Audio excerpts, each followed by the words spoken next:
السلام علیکم ورحمۃ اللہ وبرکاتہ نحمده ونصلی علی رسوله الکریم اما بعد فاعوذ باللہ من الشیطان الرجیم بسم اللہ الرحمن الرحیم رب اشرح لی صدری ویسر لی امری واحلل عقدۃ من لسانی یفقهوا قولی رب زدنی علما اللہم فقہنا فی الدین ربی یسر ولا توسر آمین یا رب العالمین۔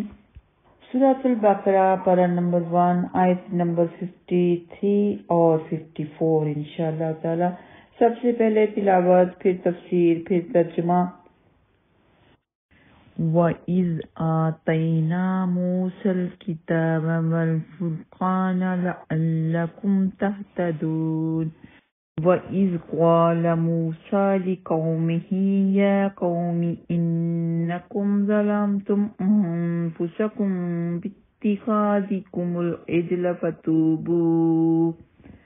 فَتُوبُوا إِلَى بَارِئِكُمْ فَاقْتُلُوا أَنفُسَكُمْ ذَلِكُمْ خَيْرٌ لَكُمْ عِندَ بَارِئِكُمْ فَتَابَ عَلَيْكُمْ انہو هو التواب الرحیم۔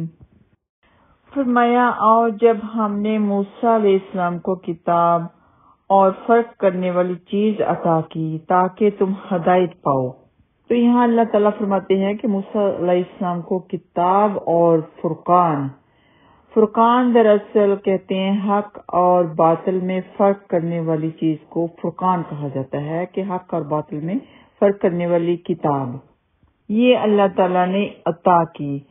تو ہو سکتا ہے الفرقان سے مراد تورات بھی ہو، کیونکہ تورات جو ہے یہ آسمانی کتاب ہے اور ہر آسمانی کتاب حق اور باطل میں فرق کرنے والی ہوتی ہے۔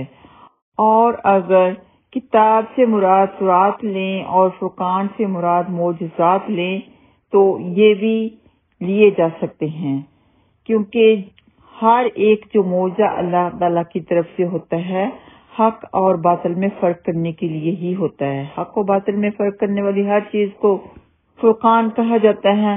تو اس سے دو مطلب لیے جا سکتے ہیں کہ کتاب یا تو لیا جائے گا مطلب کہ کتاب الفرقان یعنی کہ تورات فرق کرنے والی اللہ تعالیٰ نے نازل فرمائی۔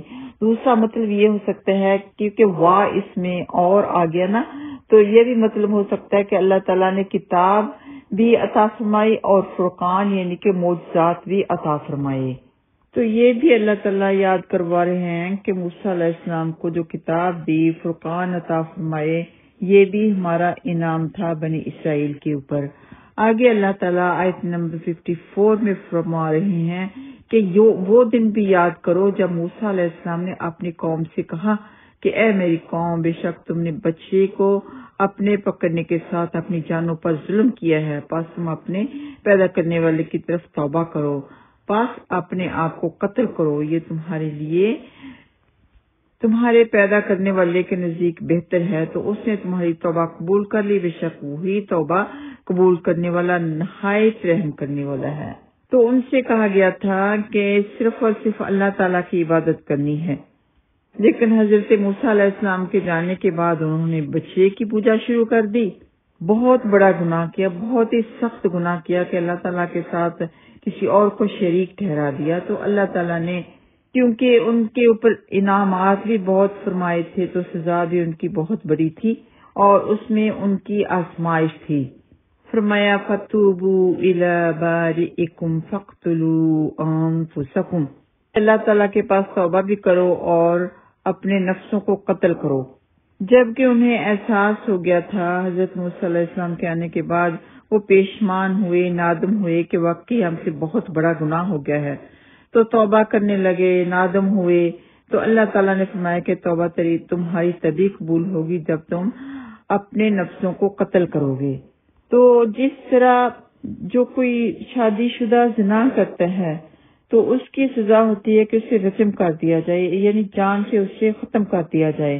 یہ ہماری شریعت میں ہے، جان سے ختم کر دینا، تاکہ لوگوں کو عبرت ناک سزا، لوگ اسے دیکھیں کہ یہ عبرت ناک سزا ہے تو اسی طرح بنی اسرائیل کی شریعت میں حضرت موسیٰ علیہ السلام کی شریعت میں شرک کرنے والے کی سزا بھی قتل کرنا ہی تھا۔ تو یہ سزائیں اللہ تعالیٰ نے اس لیے مقرر کی ہیں تاکہ برائی کا خاتمہ ہو جائے، شرک کا خاتمہ ہو جائے، دنیا میں برائی نہ پھیلے، شرک نہ پھیلے۔ تو اس کی سزا اللہ تعالیٰ نے یہودیوں پر یہ مقرر فرمائی ہوئی تھی کہ شرک کی سزا قتل کرنا ہے۔ انہیں خوب معلوم تھا کہ شرک کی سزا کیا ہے، اس کے باوجود انہوں نے شرک کیا تو اللہ تعالیٰ نے سزا بتا دی۔ تو ایسے ہی ہماری شریعت میں یہ بھی ہے کہ جو کوئی اپنا دین بدل لے تو اس کو قتل کرنے کی سزا ہے، لیکن قتل اسے عوام نہیں کرے گی، یہ حکومت سزا دے گی۔ یہ یاد رہے، عوام کا یہ حق نہیں ہے کہ کسی کو قتل کر دے۔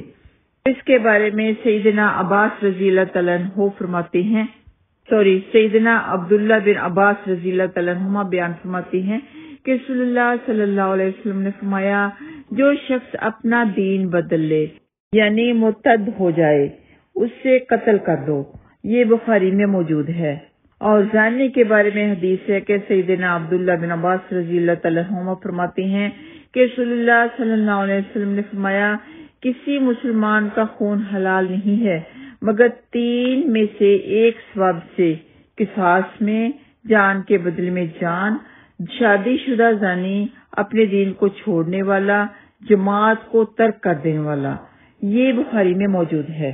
لیکن اتنی بھی تخفیف ضرور کر دی گئی ہے کہ اگر مرتد توبہ کر لے تو اسے معاف کر دیا جائے گا، البتہ رجم کی حد توبہ کے باوجود جاری کی جائے گی۔ شادی شدہ زانی کی سزا میں تخفیف نہیں ہوتی، اور یہ بھی ہے کہ جو کوئی دنیا میں اپنی سزا پا جاتا ہے اس کی آخرت اس کے لیے آسان ہو جاتی ہے، اس سزا کی پھر اسے آخرت میں پکڑ نہیں ہوتی۔ تو آخرت کی سزا سے دنیا کی سزا بہت ہی کم ہے۔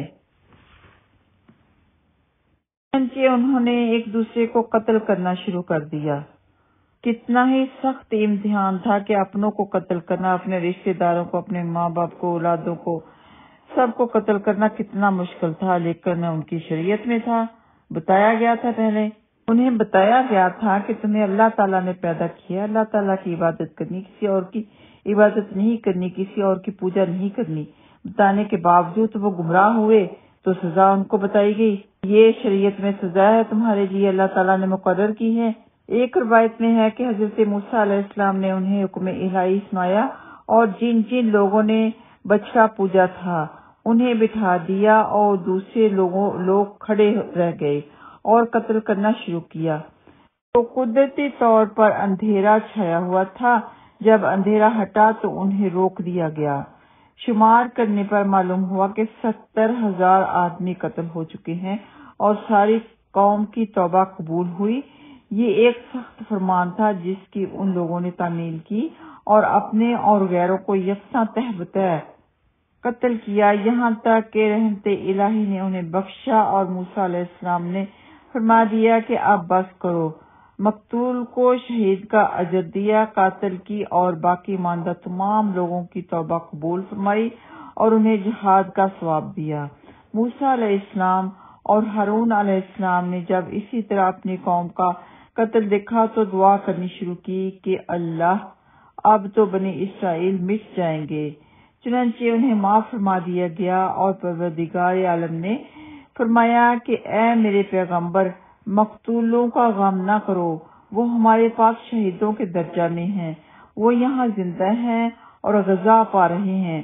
اب آپ کو اور آپ کی قوم کو صبر آیا، اور عورتوں اور بچوں کی گریہ زاری موقوف ہوئی، تلواریں، نیزے، چھرے اور چھریاں چلنی بند ہوئیں، آپس میں باپ بیٹوں، بھائیوں میں قتل و خون موقوف ہوا، اور اللہ تواب اور رحیم نے ان کی توبہ قبول فرمائی۔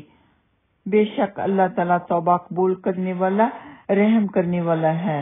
انہو هو التواب الرحیم۔ آتے ہیں ورڈ ٹو ورڈ ترجمے کی طرف۔ وَإِذْ، اور جب، آتَيْنَا، ہم نے عطا کی، ہم نے دی، موسیٰ علیہ السلام کو، الکتاب کتاب، والفرقان اور معجزے، لعلکم تاکہ تم سب تہتدون ہدایت پاؤ۔ تو والفرقانہ کا مطلب آپ معجزے بھی کر سکتے ہیں، فرقان بھی کر سکتے ہیں۔ وَإِذْ اور جب قَالَ کہا موسیٰ علیہ السلام نے لِقَوْمِهِ اپنی قوم سے، یا قومی اے میری قوم، جو آخر میں میم کے نیچے زیر ہے، اس کا مطلب میری سے لیا جائے گا، میری قوم، اے میری قوم۔ ایسے جب ہم حضرت کی جگہ حضرتی کہتے ہیں تو مطلب کہ ہماری حضرت، میری حضرت، یہ ایک ادب کے لحاظ سے ہم کہا کرتے ہیں حضرتی، حضرت موسیٰ علیہ السلام، حضرت عبداللہ، اس طرح۔ تو آگے ہے انکم بے شک تم سب نے تم سب نے ظلم کیا، انفسکم اپنے نفسوں پر، یا تمہارے نفسوں پر بھی آپ کہہ سکتے ہیں، لیکن موقع کے لحاظ سے یہاں ہم اس کا ترجمہ کریں گے اپنے نفسوں پر۔ اتخاذکم تمہارے معبود پکڑنے کے سبب۔ تو اس میں سے اگر ہم روٹ ورڈ نکالیں، الف خا زال، اخذ مطلب ہوتا ہے پکڑنا، لے لینا۔ اللہ تعالیٰ فرماتے ہیں نا خذو، لے لو، پکڑ لو۔ اتخاذکم تمہارے معبود پکڑنے کے سبب یا وجہ سے، العجل بچھڑے کو، فتوبو پس تم سب توبہ کرو، رجوع کرو، الی باریکم اپنے پروردگار کی طرف، اپنے اللہ تعالیٰ کی طرف۔ فقتلوا پس سب قتل کرو، تم سب قتل کرو، انفسکم اپنی جانوں کو، ذالکم یہی خیرون بہتر ہے، لکم تمہارے لیے، عند نزدیک، باریکم تمہارے رب کے۔ فتابہ تو اس نے رجوع کیا، علیکم تم پر، یعنی اللہ تعالیٰ نے تمہاری توبہ قبول کی۔ انہو بے شک وہ، ہوا وہی، التواب بہت توبہ قبول کرنے والا، الرحیم بڑا مہربان بڑا رحیم ہے۔ وآخر دعوانا ان الحمد للہ رب العالمین۔ السلام علیکم ورحمۃ اللہ وبرکاتہ۔